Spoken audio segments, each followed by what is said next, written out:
Vincent Malloy is 7 years old. He's always polite and does what he's told. For a boy his age, he's considerate and nice. But he wants to be just like Vincent Price.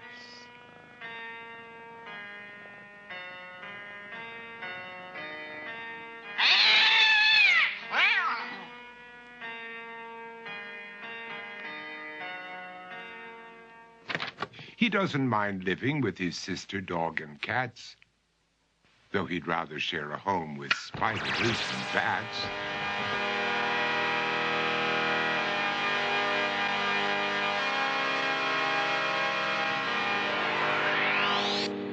There he could reflect on the horrors he's invented and wander dark hallways alone and tormented.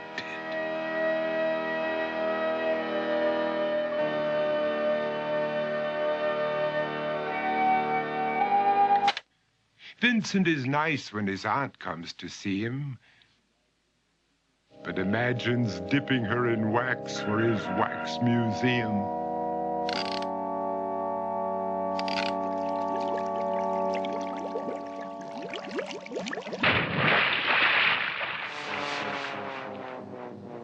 He likes to experiment on his dog, Abercrombie, in the hopes of creating a horrible zombie.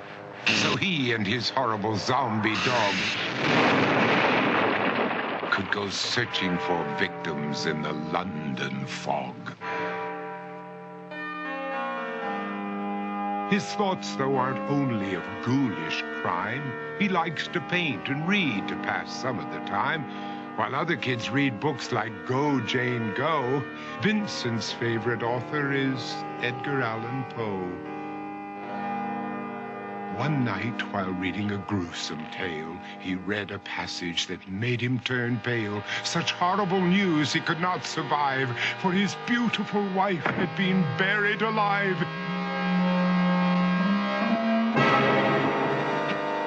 He dug out her grave to make sure she was dead, unaware that her grave was his mother's flower bed. His mother sent Vincent off to his room. He knew he'd been banished to the Tower of Doom, where he was sentenced to spend the rest of his life alone with the portrait of his beautiful wife. While alone and insane, encased in his tomb, Vincent's mother burst suddenly into the room. She said, "If you want to, you can go out and play. It's sunny outside and a beautiful day."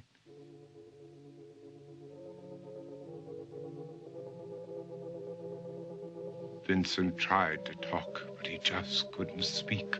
The years of isolation had made him quite weak. So he took out some paper and scrawled with a pen, "I am possessed by this house and can never leave it again." His mother said, "You're not possessed and you're not almost dead. These games that you play are all in your head. You're not Vincent Price, you're Vincent Malloy. You're not tormented or insane, you're just a young boy. You're 7 years old and you are my son. I want you to get outside and have some real fun." Her anger now spent, she walked out through the hall.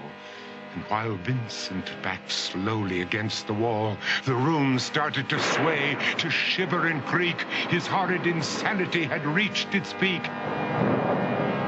He saw Abercrombie, his zombie slave, and heard his wife call from beyond the grave. She spoke from her coffin and made ghoulish demands, while through cracking walls reached skeleton hands. Every horror in his life that had crept through his dreams swept his mantle after to terrified screams. To escape the madness, he reached for the door, but fell limp and lifeless down on the floor.